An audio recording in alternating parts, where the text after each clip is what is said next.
Welcome to the Living Consciously TV show, coming to you live from our Denver, Colorado studios. I'm your host, as well as your moderator, Coach Steve Toth. And our theme today is how to speak your own truth versus reacting to external influences. Let me introduce you to all of our cast members as well as our guest cast. Our guest cast today is Ten Rose. He is an author, and he is joining us from New Mexico. Welcome to the show, Ten. Thank you very much. Nice to be here. Very exciting music you have there, too. It's good to have you. Absolutely. It's the only way we're willing to do this. There has to be excitement. And then also let me introduce to you Nina De Rosa in the middle there, and she's part of our South Evolution cast, and she is joining us from Las Vegas, Nevada. Welcome to the show, Nina. Thank you, Steve. It's wonderful. It's wonderful to have you as well, Ten. Great. And next to Ninan is Linda Dyer, and she's also part of our South Evolution cast, and she is joining us from Australia. Welcome to the show.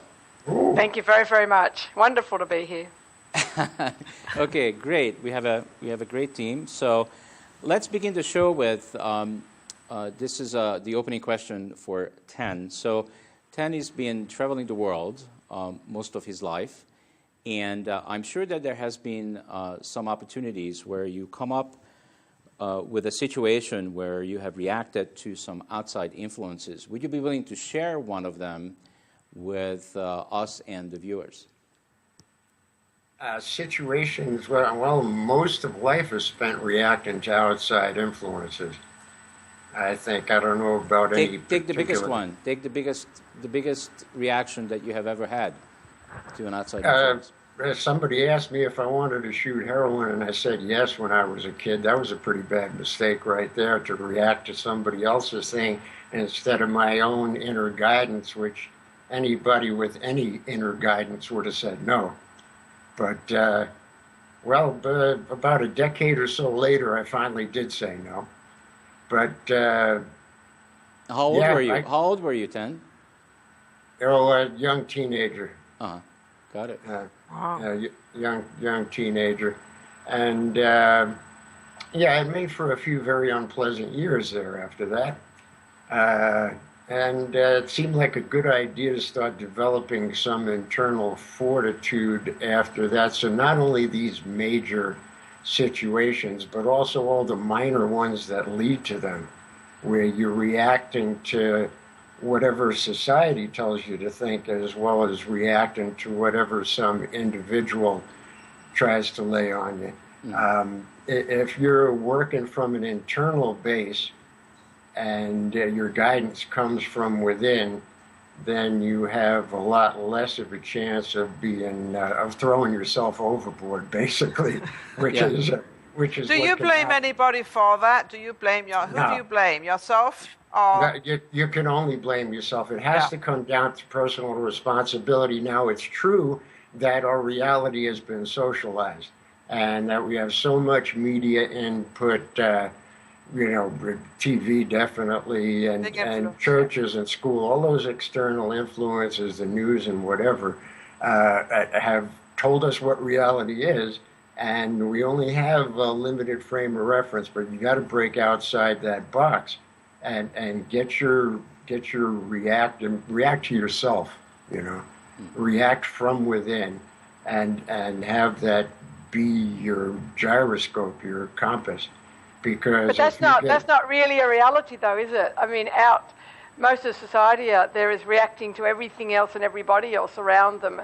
And right. So what we have is a society of disempowerment, because it's like the minute I blame you or that, then I don't have any power. You have my power. Yeah, that's exactly true. So no matter, even though we're dealing with those circumstances, with the manufactured reality, you have to somehow break outside of that box and do exactly what Linda said, and get that, working a little bit more internally. Trust yourself, in other words. Trust yourself more than trusting somebody else, because when you take on somebody else's influence, you're actually trusting them of what you're going to do, which might not be such a good idea. And you went through that, Ten, so it's sort of, trust in yourself is probably the greatest thing you can do in this world. The trouble is, we don't do that all the time. Well, we've been talked out of it. Okay, Let him so talk out of it. let's just move on a little bit. So let's just continue this conversation. So Ninon, would you be willing to share anything from your life where you where you have reacted to an outside circumstance? And it could be something recent or something could be in the past.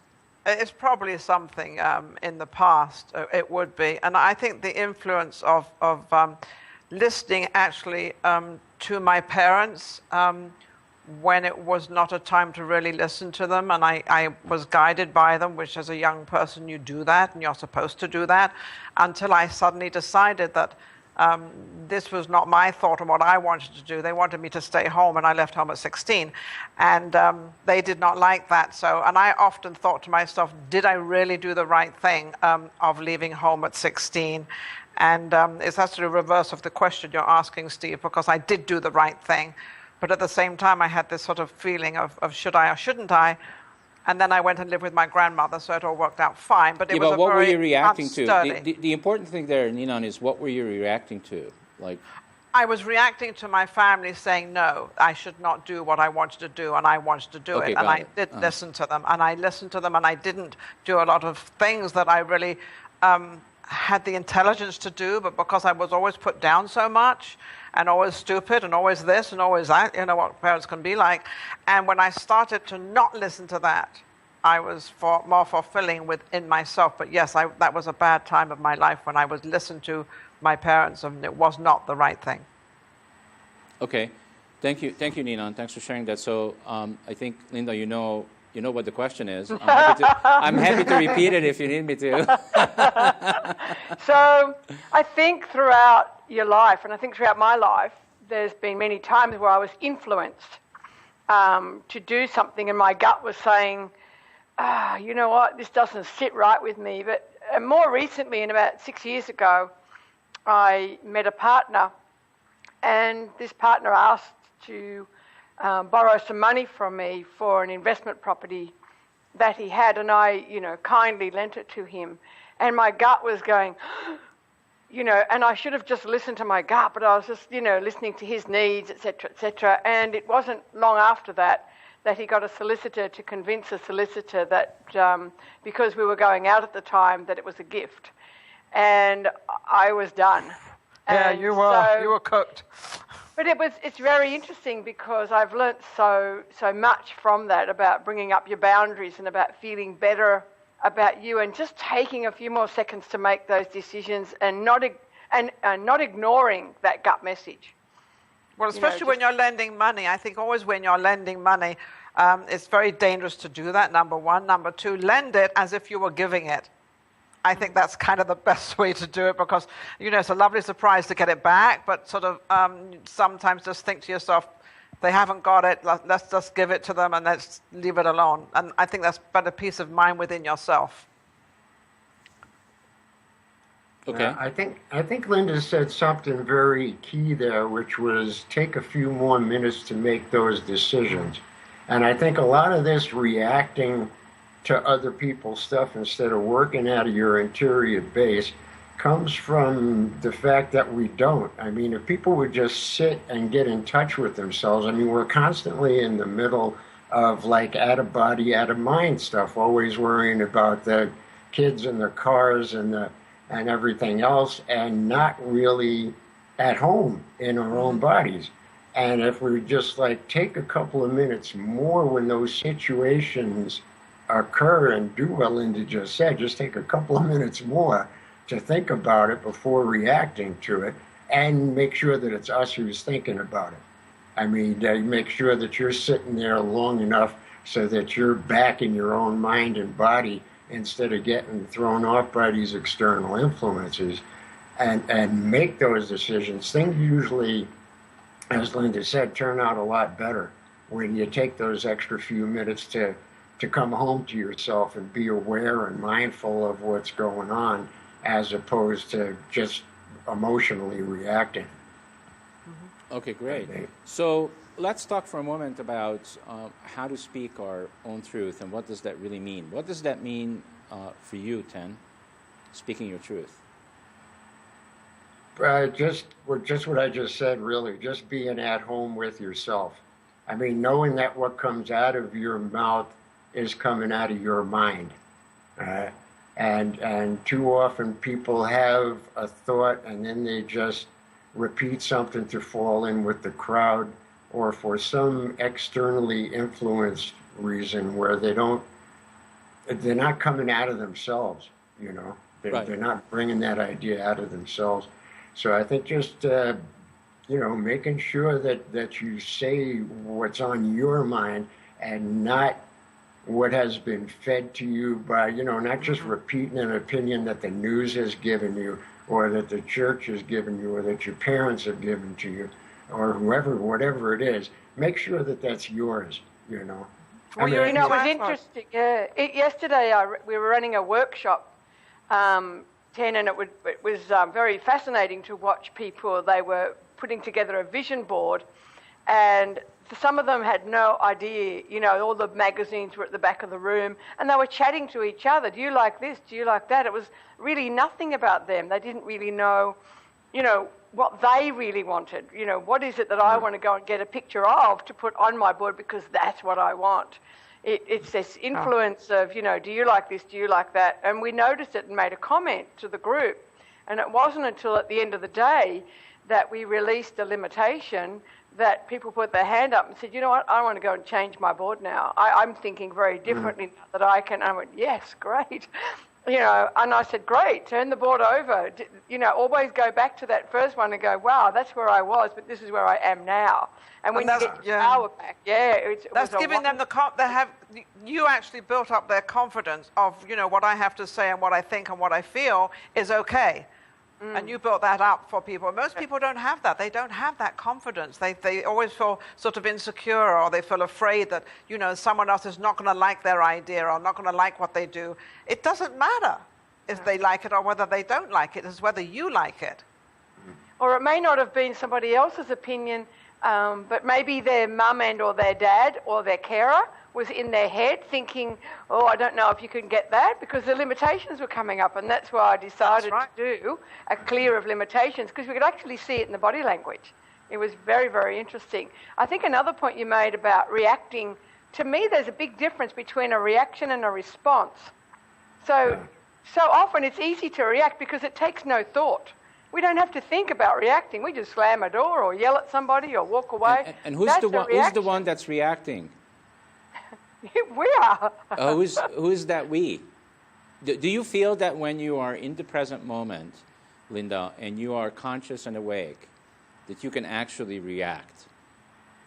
Oh, I like to respond. Actually, Correct. I like to give it Correct. thought and respond. So that's what I'm saying. There's a big difference. I just want to distinguish for the viewers that when we're not in the present moment and we're not connected to ourselves, when we're disconnected, that's when there is this huge possibility for reaction. Is that correct? Mm-hmm. Yeah. Oh, absolutely. No. And who's the one that's really reacting? It's not really our true self, is it? Isn't it our ego that's reacting? Yeah, it's the molded us, the one that we're believing is us rather than our true self. Yeah. Correct. How does that feel for you, Ten? Like if I could take you back for a moment for that teenager, when Ten was a teenager, and somebody offered you drugs and you said yes. Who's the one that said yes? Well, as you said, not really being yourself. I mean, you have all this ego and all these aggregates, all the influence that have come upon you from birth until whenever you're making that particular decision. And all these layers and layers of garbage and other people's opinions and other ways of being and socialization and conditioning are heaped on you. And when you're reacting, that's what's reacting. When you're responding and making a decision from within yourself, it's more like you're the sculpture instead of the block. I mean, Michelangelo said that he never carved a sculpture. The statue was always in there, and he just chipped away the excess. And I think that's what's happened to a lot of people, if not everybody to some degree, is that all these aggregates, there's like been more stone pasted on us, and that beautiful independent and interdependent at the same time, but independent in thought. Statue is like underneath there, and we're all human works of art. But with all the aggregated caca that's been piled on us, then that ego it manifests as something totally different than what that beautiful thing is inside. And that's when you start reacting out of fear of rejection or whatever your particular situation is, and start doing what external things want you to do instead of what you know is right. All right? Because it's really easier, it's easier to follow the crowd and easier to say yes and easier, just to follow what everybody else wants to do, and, rather than being an independent person and being yourself. And there's nothing wrong in being yourself. And I think that's where people are so insecure, they're afraid of being who they are. Yeah. And so they follow this trend, and then they end up in, like you did. You ended up in drugs, and then you had to try to get off it, and I'm sure that was tough. And it's not only afraid of being who they are, I think, Neon, but sometimes they don't even know who they are. That's correct. Mean, it's like the whole thing of like you're thrown into a river, and it's a real wide river, and the current is taking you along, right? And it's just swooping you down, and you're riding along in the culture that you live in. And if you can't see the bank on either side and know that there's a place to swim out of there and get onto land, you just think that's all there is. I mean, this is what life is. It's not like there is an option where I have my own mind and can make my own decisions. You've been conditioned since birth that you go with this cultural flow no matter what it entails. So it's not only that folks don't do it, it's that they're not aware of the possibility sometimes. And that's such a tough time as a teenager. I think a lot of teenagers have this big, big problem. I had it with my mum and dad, and then I realized I was down this river and I was being pulled down, but I had the strength enough to be able to I saw the sides, I saw the bank, I climbed out and I did my thing, and it was wonderful. But I think a lot of teenagers these days, it's very hard for them to actually climb out, and they're so drowned with all this do this, do that, and they see that's an easy way, and then people don't listen to them. And I think, if we really sat back and listened to people a little bit more and understood them, and not judge them, because I think we judge so many times, and we're judging something that we really don't know what we're judging, but we're going to judge it because as soon as someone walks in a room, you're going to judge them, and that could be nothing like who they are. Yeah. So, Tan, do you think this is like part of our humanity? Because if I think about that, you shared that stuff that happened to you when you were 12, and now Ninon is talking about teenagers today. Not a whole lot has changed. No. There's some more. I mean, every generation has more garbage heaped on them, and it's They're in worse state than they were. Yeah, technology is a wonderful thing because of all the positive input. I mean, we couldn't have done this 50 years ago, but so it's a good thing for a lot of stuff. But at the same time, 50 years ago, not every kid had a warmongering video game to sit there and bend their brains with 8 hours a day instead of, living life. Whatever happened to sticks? Kids used to go play with sticks. Now they need a machine that they can see 1,000 people get killed in an hour on that machine. So I think maybe they do have it even a little bit tougher these days than certainly a couple of 100 years ago, but even when I was growing up. Mm-hmm. We were given the ingredients to make something, weren't we? It's like, I remember the billy carts that went down the dirt roads, we were given the ingredients, the pieces of wood, and we'd go and find a couple of wheels from somewhere out of an old lawnmower or something, and we would make it, and he had so much pride in that thing that dragged you down the dirt road and as fast as possible. Today you walk in a shop and buy one, like there's no fun in that. No. And that's if they're smart enough to go get a cart instead of a video game that shows you how to kill 1,000 people an hour. But that's the more popular But I think thing. the video games and all this stuff, that the children are taught that growing up because parents now have to go out and work, both parents. So the child's got to be occupied with something that they can do in the home. So video game is easy. They can be on the video, they can be on the internet, they can do a lot of stuff. So it's very, very convenient now. But is it the right way, though? Because then the child does not have its own thoughts. Yeah. We're lucky we can think at all because when I was a little kid, I remember television was the babysitter. And that's true for a lot of people our age, where we would just sat in front of the television and he'll watch this and be quiet, you know. So now it's graduated some. There's the internet and video games and all these other things.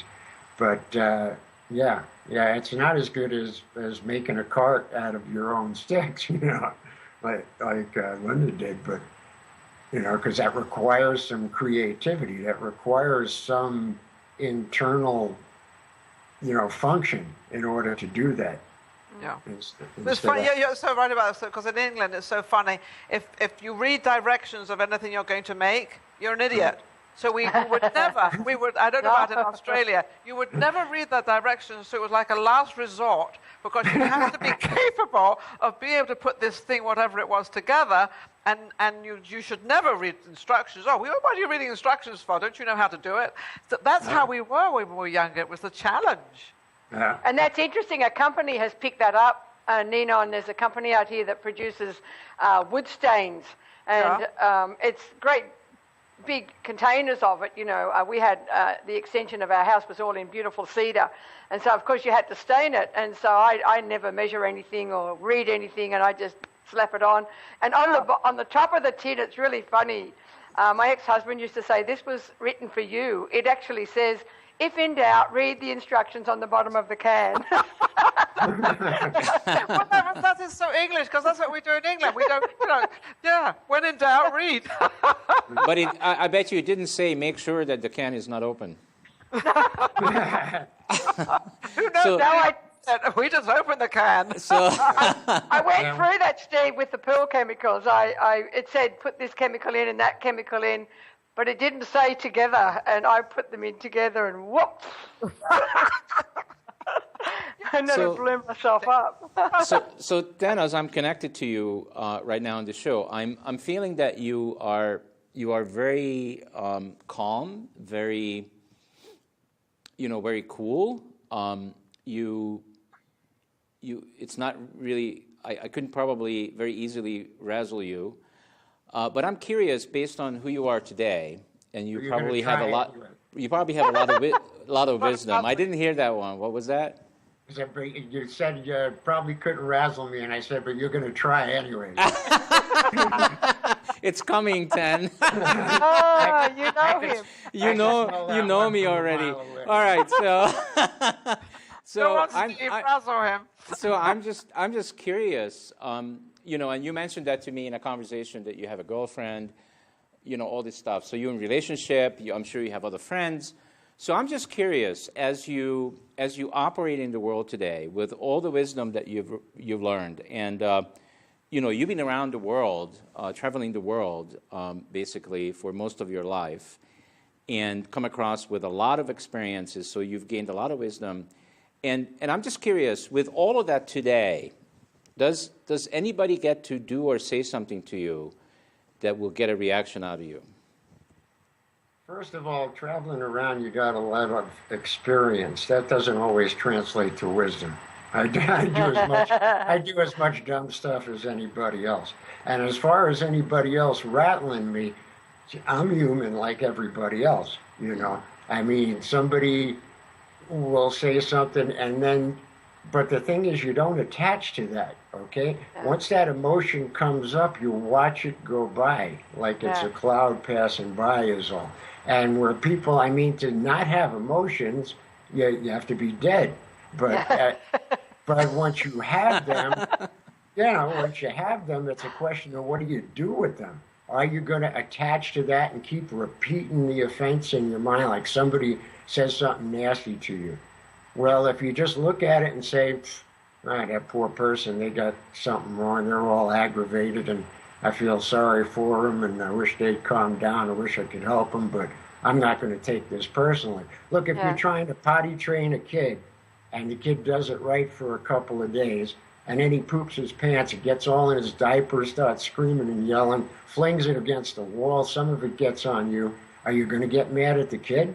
No. It's just, so I try to look at everybody like that. If somebody comes over and they do something nasty to me, or say something nasty, then it's where people get in trouble is where they attach to that, and they just can't let it go. And they keep repeating the offense over and over and over. Oh, that son of a, he said this to me, blah, blah, blah. And hours later, they're still screwing up their life. The other person's laughing their ass off down a couple of blocks away, hasn't thought about this person for 2 hours. And the person who suffered the insult has attached themselves to this trespass and is now ruining their whole day with it. I mean, so yeah, I certainly do have emotions like everybody else, but I try as best as possible to let the negatives pass by like a cloud and not to attach anything to them, and to take a little look and see if that person really, maybe they put it wrong, but maybe they had a valid point. Maybe there's something in myself I can change and improve. And one thing I can improve is by listening to that person and not being a jackass like them and putting it in that irritating kind of way, you know. But the other thing is maybe there really is something in me that the person had a right to react to, and you know, to be disturbed by, and they could have put it a lot differently, and I'm not going to attach to their screaming and yelling or whatever it is. But you know, so first of all, there's an opportunity there to learn something about yourself and fix it and change it. And also there's an opportunity to practice that non-attachment to garbage, you know, and to just let it go by and not pay any attention to it. Because, again, that's where people get in trouble. It's not by having emotions. Everybody has emotions. We're human. But it's by attaching to them, repeating the offense over and over and over, like I'm doing right now. I've repeated this point three or four times. So hang on, Ten. Do you mean by, I just want to clarify something. So do you mean by attachment, meaning that people take it personally? Yeah, the mental attachment. Uh-huh. You know, you can't let it go. Like it sticks in your mind, and it just keeps, you know, you just keep running it over and over, and you don't let it go. It's like somebody yells at you, calls you a bad name.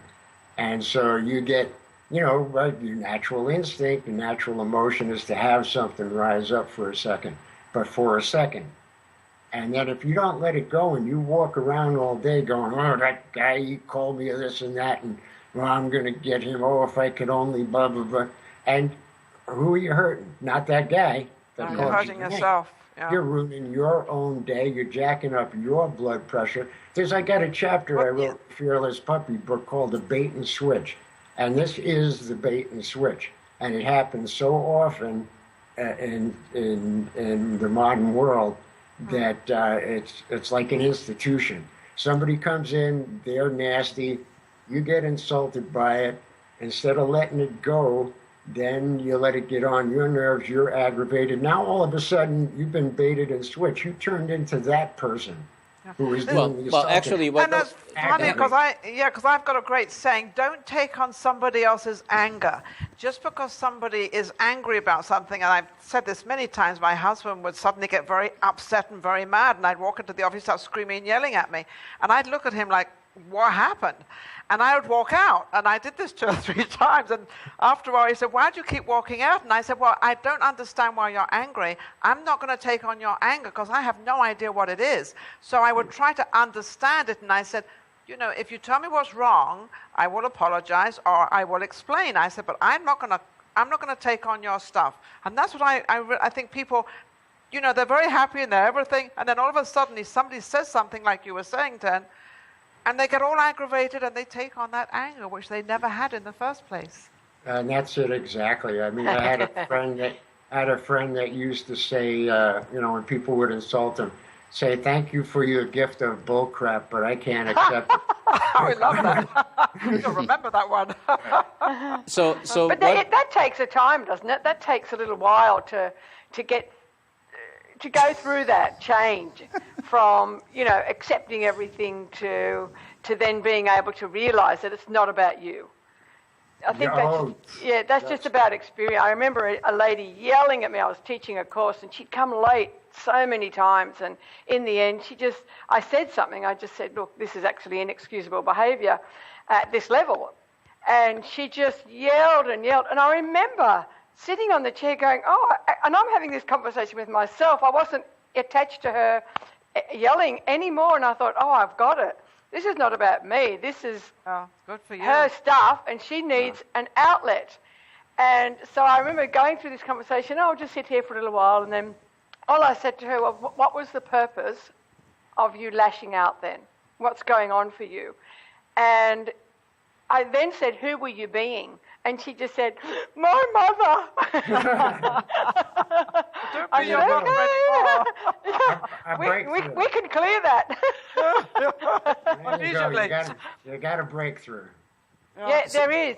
And it is about the breakthrough. It's about the people out there understanding that when somebody's really angry with you, think about it for a moment in your mind. Is it really about you, or is it just something that they're having a bad hair day, and by you taking it on board, stuffs up your day? What's the point?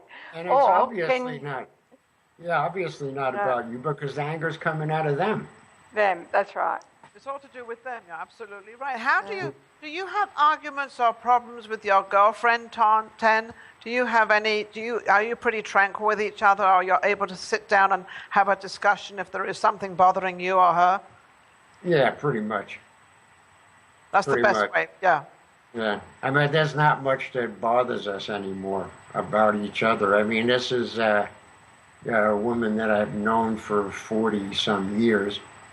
So, of course, I didn't see her for about 30 in the middle there. but we have known each other for a long time.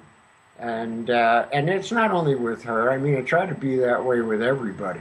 You know, if you can't sit down and rationally discuss something, and you have to start screaming and yelling, there's already a problem there. It'll never work out, because you're yelling, and the wrong words will be said, things will be done, and it'll just be a catastrophe. Better off going, sitting for a couple of minutes, take a few deep breaths, go for a long walk, come back when you're sane. And okay, so guys, I'm curious then. So this conversation, what it reminds me of all of the reality shows that are on television right now that are very successful. Because what they're doing on these reality shows is exactly what you've been describing for the last few minutes, which is constant reactions. The cast of these reality shows are constantly reacting to each other, and the viewers are eating it up. Why? Because one could be because they're used to it. They probably relate to it.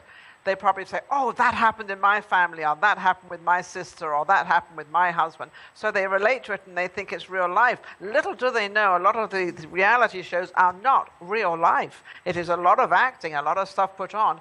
And I also think a lot of the reality shows are actually exaggerated when they do start yelling and screaming. Because I look at it and I think, do they really like that? And I think people just love to see the anger. They love to see all that stuff because they relate to it. Okay. They relate to it, and also they can look at those people who are, I agree with you, in a lot of cases acting and overplaying the situation, even if there was some reality to it.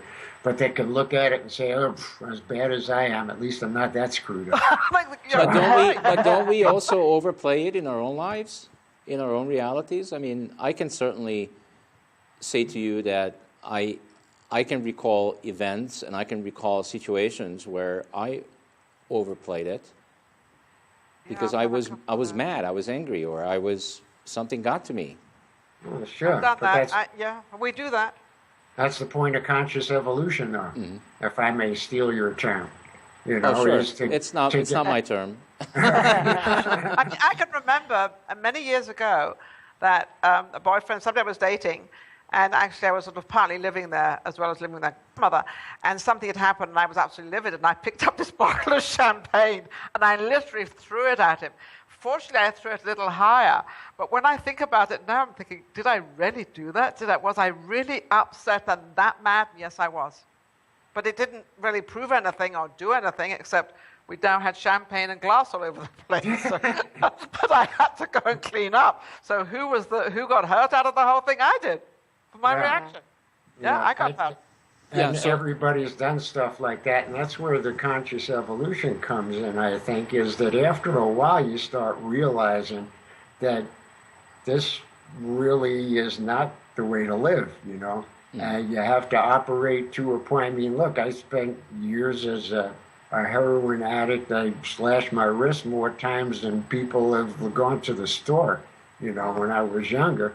And look at all the teenage suicides just because of all the kids who have believed the negative socialization that they've had fed into them and don't have any positive counterparts.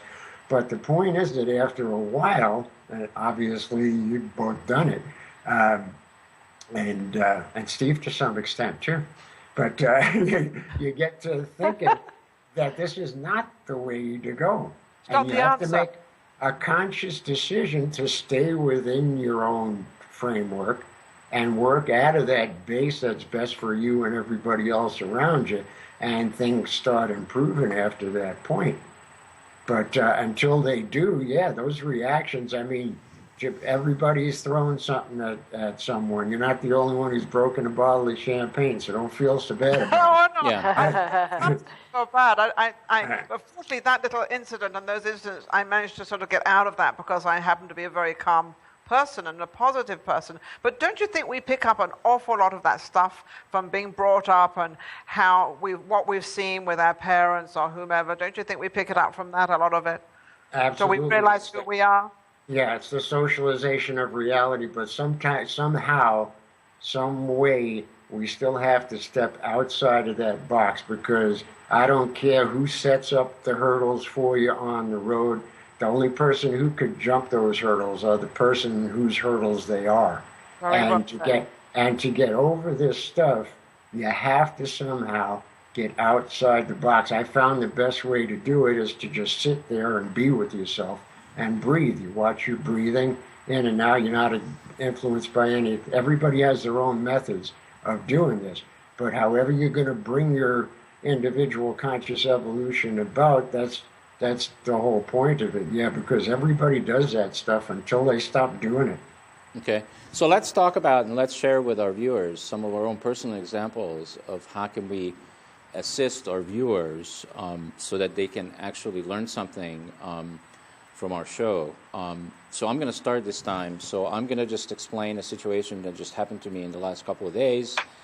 I do tech checks with a lot of our guests, and I was doing one with somebody early in the morning, and he got very upset with me very quickly and raised his voice. He had a very bad day, and I had an opportunity there to react, but instead of reacting, I just slowed myself down and I said, this is what I said. So hang on just for a second, please. So the way you're speaking to me right now does not work for me. So I'd like to suggest that maybe we can hang up the phone and call each other back, in an hour or 2 hours when everything is cooled off. But I'm unwilling to continue this way. What do you think of that solution, Ten? Great. It's great. You didn't Did let it work? How did it work for you? Yeah, did it work? Yes, it did. Yes, it did. Yeah. We actually ended up rescheduling the conversation because I wasn't willing to play. See, because my opportunity would have been is either to continue at his level, because I recognized that he was completely in his ego. He was so upset. He couldn't even think clearly. So my opportunity was then either to say what I said or react to him and do the same thing he's doing. Well, I've done that before, and I know how that doesn't work. But am I not correct that he actually apologized to you? Yes. The following day, he ended up apologizing to me, which was really cool. It's not that I didn't expect him to. I mean, I was completely surprised that he did. But and what's funny is that he's up to the same thing we're up to. So he's in a way conscious, going through his own evolution of his own consciousness, and I happened to get him in a moment when he was completely unconscious. Totally frustrated. He was Totally really frustrated. Couldn't deal with anything, and it was fantastic that he actually said something, and it felt really really good to me. So could we? So Tan, I'm gonna ask you to see if you could come up with something to share with our viewers that they could use immediately when something happens, something similar. I mean, just pick your own example of this, where somebody was going to really get to you and how you diffuse that. I'd actually kind of like to use yours because I wrote something down that you just said that I like quite a bit. You said you had to make a decision whether to continue at his level or not. And that sums up the whole ball of wax right there. I mean, there's nothing else to say after that. Any person in any situation that's going to be an aggravation to them or some kind of malfunction has to make a conscious decision. It has to be a conscious decision as to what you got to step back, look objectively at the situation instead of running from that subjective emotional anger or whatever kind of reaction, and say, am I going to continue at this level or do I want to do something else? Now, the major problem seems to be most people don't take that step that you took. They just run. They don't even think. They're just running into the situation. The situation has them. They don't have the situation.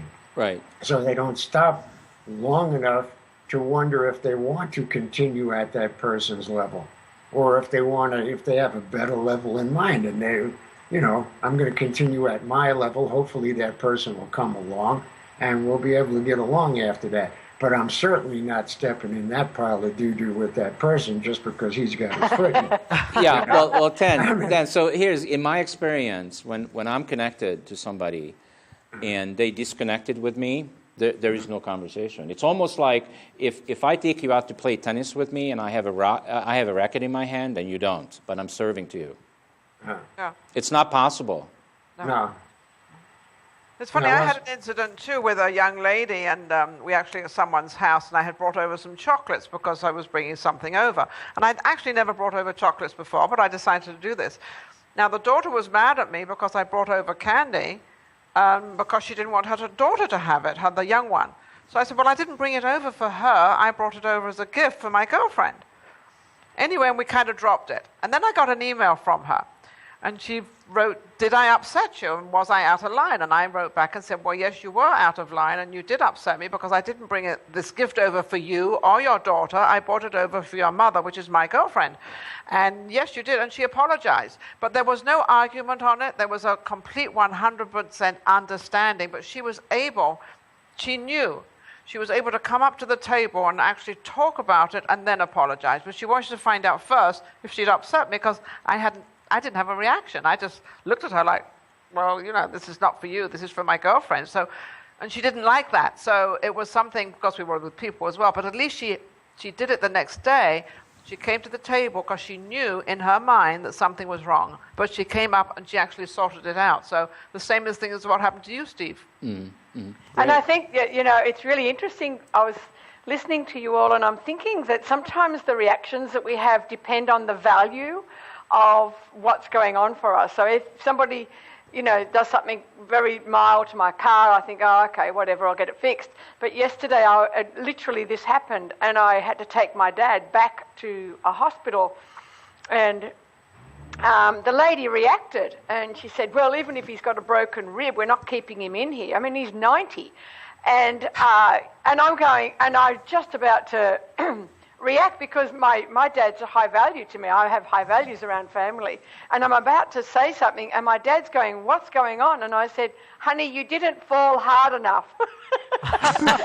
So you made a joke out of it. I said, but you know what? I said, you just sit down here because I'm not going to react to this lady here the way she's speaking to me. We're going to sit here. And I said it loud enough. And I said, and we're going to stay here until somebody admits you because of the level of pain you're in. And we sat. And the next thing, the doors are open, people came and they got him, put him on a bed, and I was there for 7 hours, and I was absolutely adamant. And you know what? Everything happened through calmness. There was no more reaction. No one was yelling. People wanted to talk to me about what was going on, and it was really wonderful. But had I reacted at the front desk, my reaction would have been, let's get out of here. They don't want to help you. And I would have been left with a 90-year-old man that really had and nasty fall and couldn't breathe properly, and now I've got more of a problem. It's not worth it. So sometimes we've just got to think, how can we get a different solution to what's happening from the other person's reaction? All right, so I'm going to bring up, thank you, Linda. So I'm going to bring up an example, but this time I'm not going to provide a solution. So I'm going to be looking to all of you to provide your own solution for our viewers. So here's the situation. So the situation is that I am working with somebody right now that we are doing things together, and we've been setting up appointments to do what's next. And so far in my interaction with this individual, he has blown off actually at least 4 appointments with me, at least 4. What would you do, Linda? Oh, I would ask him, does he really want, is this something he really wants to do? Because your time is valuable, and my time is valuable, so I assume yours is, and is it somebody you want to work with? Mm-hmm. I would ask him that question. Do you really want to do this? Okay. What about you, Ninan? I think what I would do, I would try to, I try to understand and analyze people's situations, and there's always a reason why somebody does something or somebody has a reaction. And I would probably think that, am I important enough for him to want my business or to want what I want to do? And is he going to continue being like this all the way through this relationship of, buying and selling stuff and communication? And if that's the case, we're going to have a very, very big problem. So I'd probably give him the opportunity to actually decide what he would like to do and say, well, I'll give you, let's try it again. And I will give him that opportunity. I'm one of these people that I give them another opportunity. But when I see it still going in the same direction, I kind of, I don't drop it, they drop it themselves. I'm still there, I'm still willing to do it, but if they're going to have that looseness about them, then that's how they are in their life. That's how they are with probably everything, I would imagine. So I would probably give them a chance, but then after that, and if they follow through, great. If not, I would just move on. So you would have a conversation with them about what?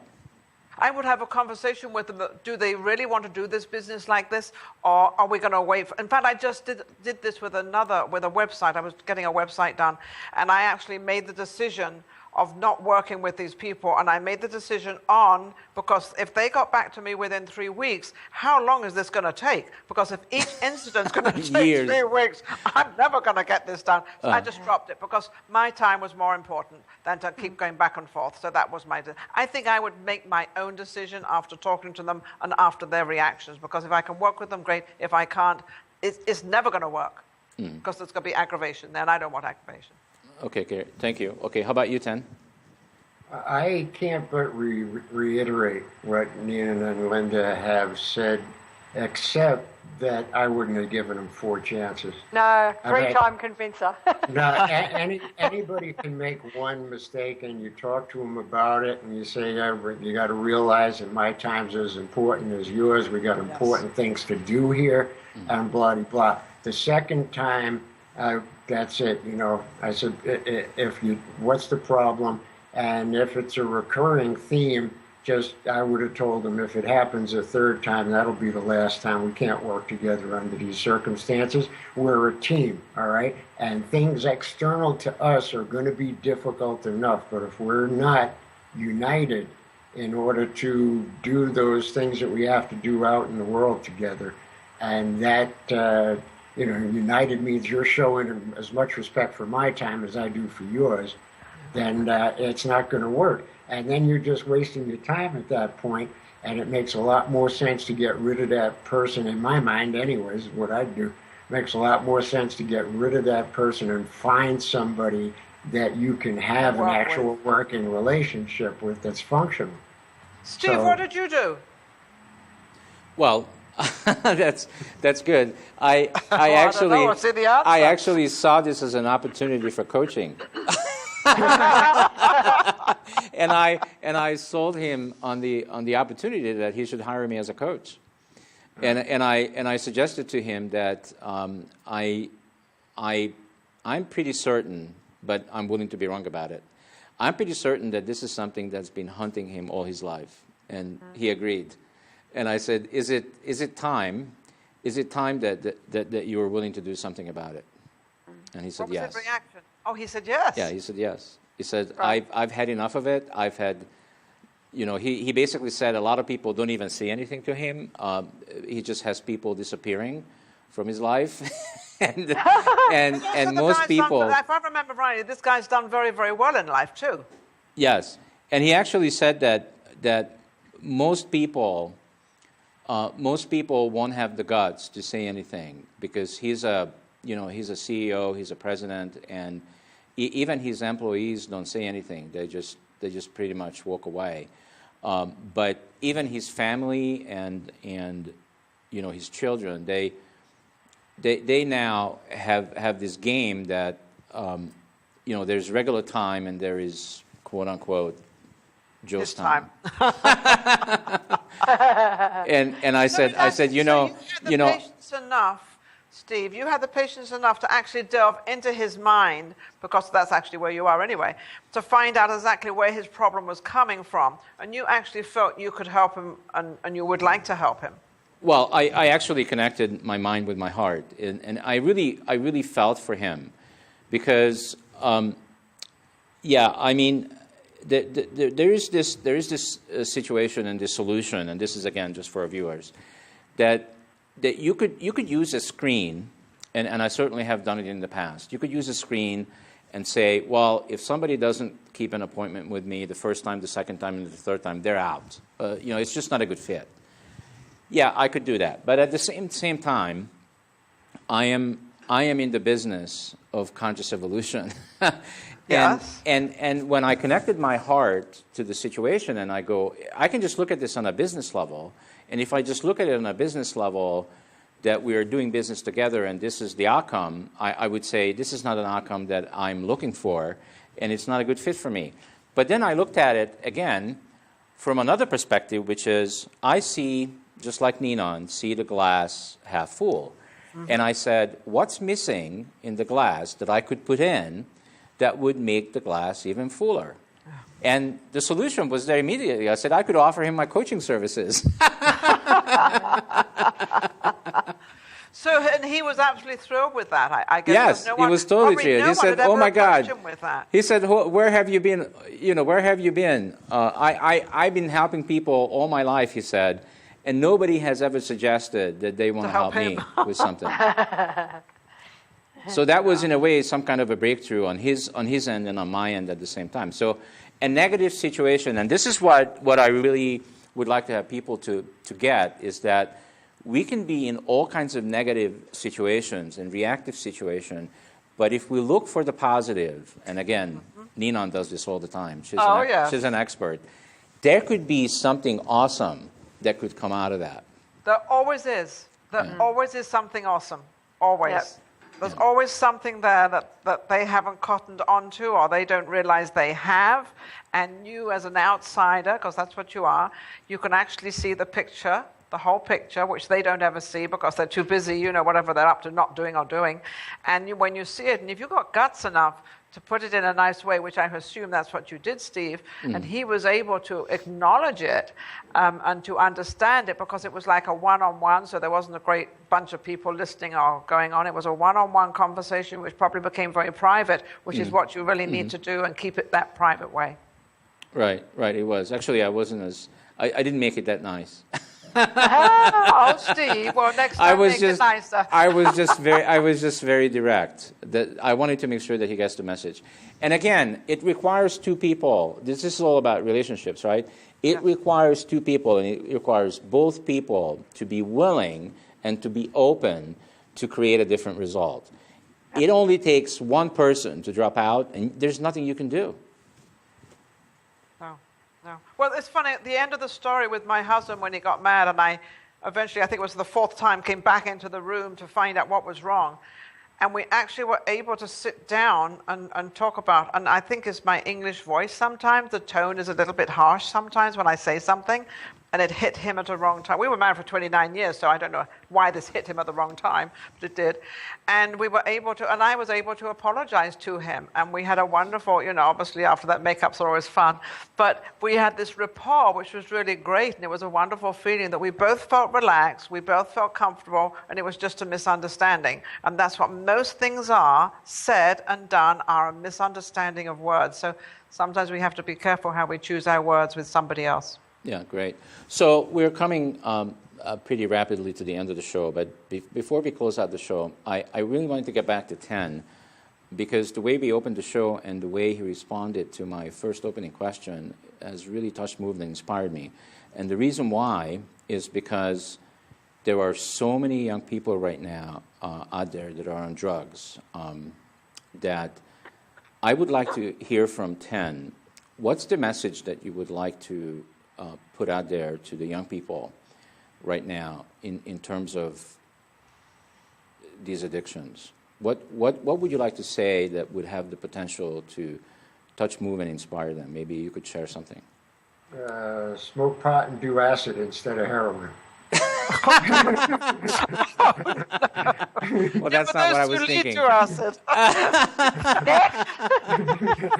Next. No, I mean, it's the same. It's the same story with kids as it is with adults. Only it's more difficult then. But if I had an actual teenager who had been fed all this negative information and was thinking and swallowed it whole and thought about killing themselves right in front of me here, I would tell them, you're a lot better than you've been told.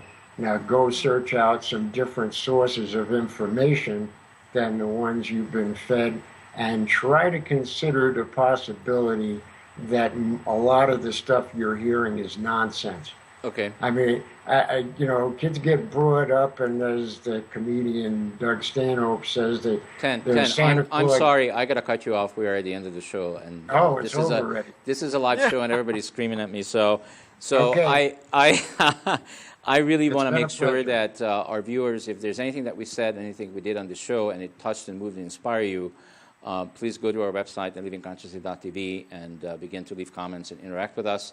I want to thank you, Ten Rose, very much to be on our network, and of course our entire cast that was on the show today, and that's Ninan and Linda. Thank you very much, and all the people behind the glass and the rest of the technical staff for making this show happen. Until next week, next Saturday, same time, same place, live at 3 o'clock on Channel 56 on Comcast. We love you all.